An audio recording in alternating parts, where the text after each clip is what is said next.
This is Ramez Helou coming to you with a special guest. I have with me here speaker, founder, and CEO of MBD.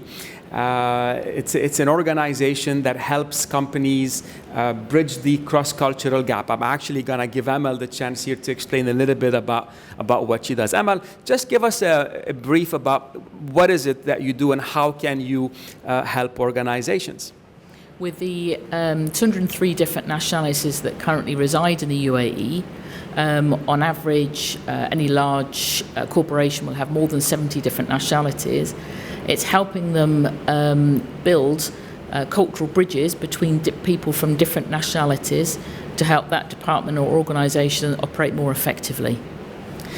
Wow, and that's so powerful, because today we live in a very diverse society, and I have led teams here locally, and it's been quite.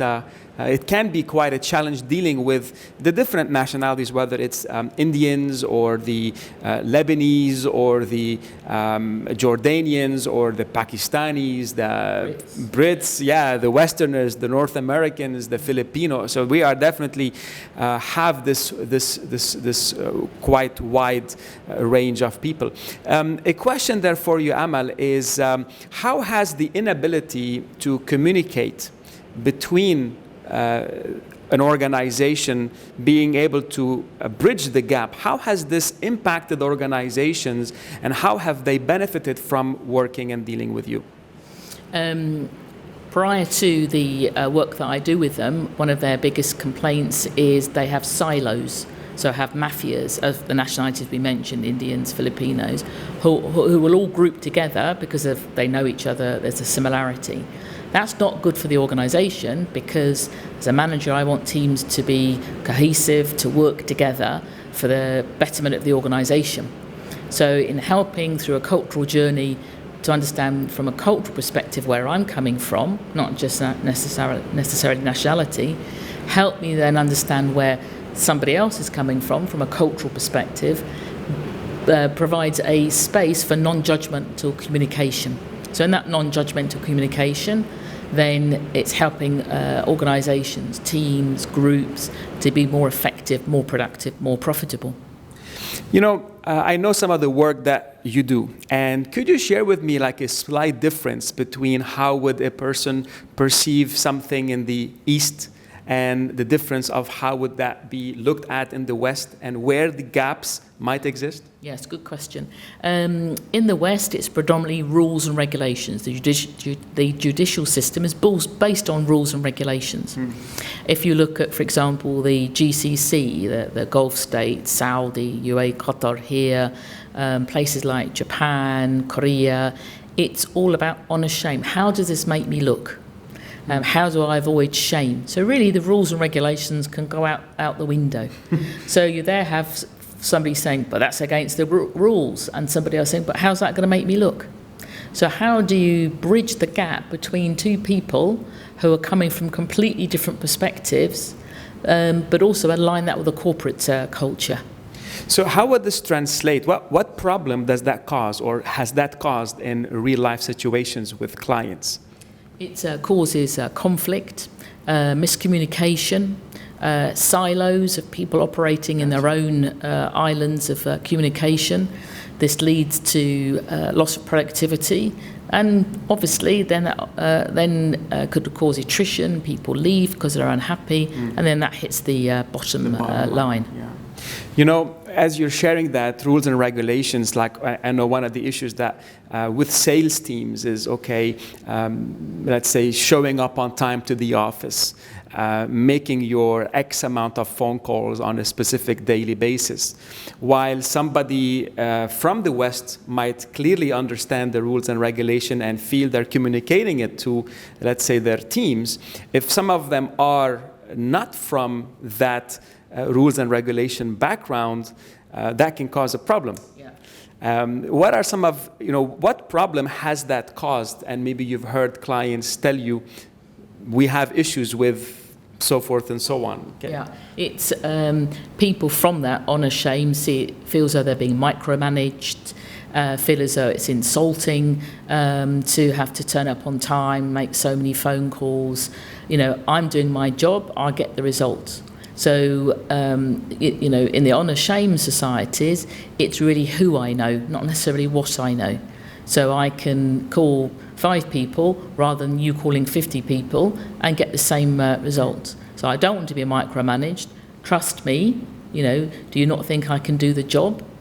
So this then again causes conflict. Absolutely. And I've seen, sorry to interrupt, I've seen this happen where, times and times leaders within organizations say, I can't get my people to show up on time. I can't get them to show up on time. And now what I'm hearing from you is, you know what, I'm going to do my job. Trust me, I'll take care of it because my honor is there. And while it might not look like that, it definitely means to them that specific thing there. Yes, exactly. Yeah. Yes, I totally agree. And once you understand that, and we all like to feel that we're trusted and respected, then what could be perceived as being disrespectful is then, okay, your cultural norm is you get on with it. When the rules and regulations, we're more tick box. You turn up at this time, you make so many calls, these are the results.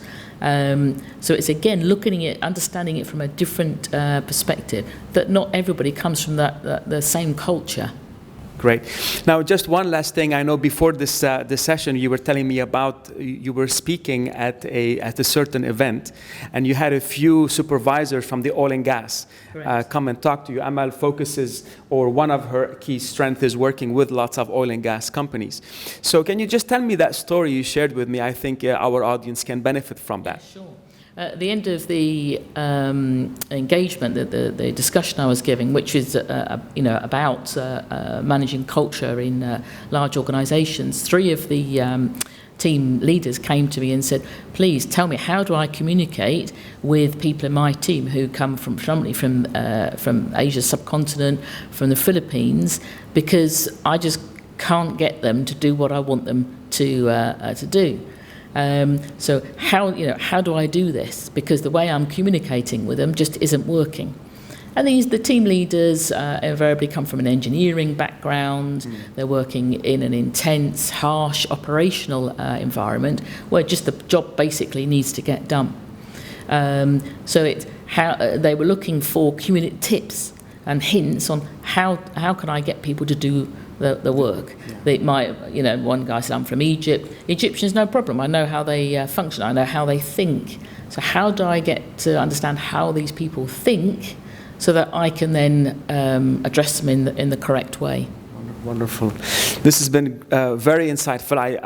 I'm confident that people listening to this program are thinking about how effectiveness, or how effective or efficient they are as they are dealing with the people within that organization. They say that we are 1 or 2 conversations away from getting what we want. And we either know how to have these conversations or we don't. In a world that is where the borderlines across continents and countries are completely blurred, the cost of not taking that communication and understanding in perspective today more than ever has a big drastic impact on any organization, their effectiveness, their efficiencies, and at the end it's their top line and bottom line. So if you like this video, go ahead and press the like button at the bottom. You will see clear information of how to contact Amal and her team in order, if you would like for her to to ask questions, to engage with her and her company. Please go ahead and do so. I'm very confident that you're going to find this a rewarding experience. So until next time, sell more and sell better.